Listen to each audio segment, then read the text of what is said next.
idha kana awwalu lailatin min shahri Ramadhan, inapokuwa siku ile ya kwanza tu, usiku wa kwanza tu, ule usiku wa kwanza, si tayari tumeshaupita huo jana, kuanzia jana usiku. Sufidati shayatin, mashaitani mtiwa minyororo.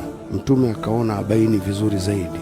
Wa maradatul jinni, na wale wababe wale katika majini. Kwanza amesema mashaitani, manake jumla, halafu wale wababe vigogo wote nao wanatiwa minyororo majini. Wa ghuliqat abwabun nar, na milango ya moto inafungwa. Usiku wa kwanza tu wa Ramadhani kuingia, milango ya moto imefungwa, manake sababu za kwenda motoni zimekuwa finyu.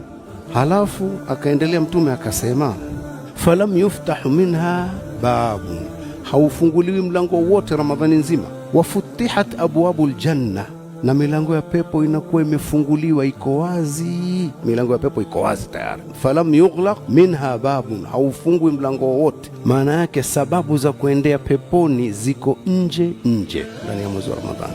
Hilo tunaliona waqiia, kwa hali halisi, yani kiuhalisia. Halafu akaendelea Mtume akasema, wayunadi munadin kulla laila, na kuna mnadi wa Mwenyezi Mungu, mtu anayepiga mnada kila usiku, anasema hivi, ya baghiyal khairi aqbil, we mtaka khairi kipindi hiki sogea, elekea huku. Kila mtaka khairi tayari hii hapa, yani khairi nje kwa lugha ya mtaani. Wa ya baghiya sharri aqsir, na we mtaka shari sasa hivi hebu punguza, kata, ondoka. Akamalizia maneno haya, walillahi utaqau minan nar, na Allah amejiwekea kuna utaqau minan nar, watu watakaoachwa huru wasiingie motoni. Wadhalika fi kulli laila, hilo la kuacha kundi la watu wasiingie motoni kila usiku wa Ramadhani.